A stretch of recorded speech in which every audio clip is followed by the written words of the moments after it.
at 10 o'clock, who would do this?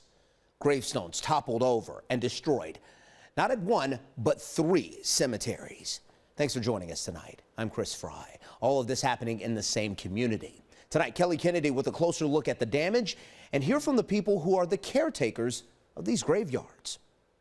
Tombstones toppled over, smashed into pieces, and garbage dumped right on top of people's final resting places. Someone attended each of these graves at one time in a state of grief and mourning, and when they come out now and they see the desecration of the graves and their loved ones, these people just need to get a life and find something productive to do. Claude Shriver is the president of the Canton Cemetery Association. He says last week someone dumped a bunch of auto parts and license plates on top of people's tombstones at West Lawn Cemetery.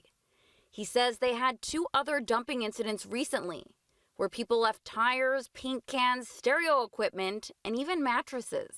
These are sick people in society, and they're amongst us. And this section where they did the dumping recently is a section where graves were donated by the cemetery for people who could not afford graves. 3 days after putting in a new gate, someone drove through it and wrecked it, causing thousands of dollars in damage. Police haven't caught the person who did it yet. Shriver says they're putting up cameras to deter vandals. What thrill do they get? I mean, do they realize that if someone's relative comes out, how upsetting that is to them? Roland Cemetery is less than 3 miles away on Tuscarawas Street.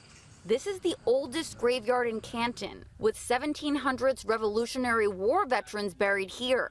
And it's all taken care of by volunteers. Some of these are over 100 years old. If you hit the wrong one, they'll just explode, they'll shatter. Last week, vandals came in here and knocked over 8 headstones, smashing some of them into pieces. Now, they've since repaired the stones, but some of them are so heavy, as you can see, they left imprints in the ground. If they only knew what it takes to get this stuff stood up, I mean, some of these headstones weigh in excess of 5,000 pounds. The vandals caused around $10,000 worth of damage. Volunteers came in with equipment to repair the smashed tombstones. It was dangerous for us to set them back up. The straps could have broke, the chain could have broke.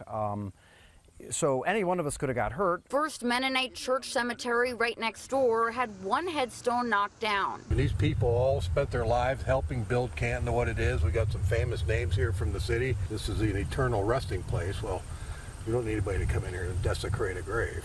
Roland Cemetery is collecting donations to add more lights to the grounds to deter vandals. If you have any information on any of these crimes, contact police. Reporting in Canton, I'm Kelly Kennedy, 19 News.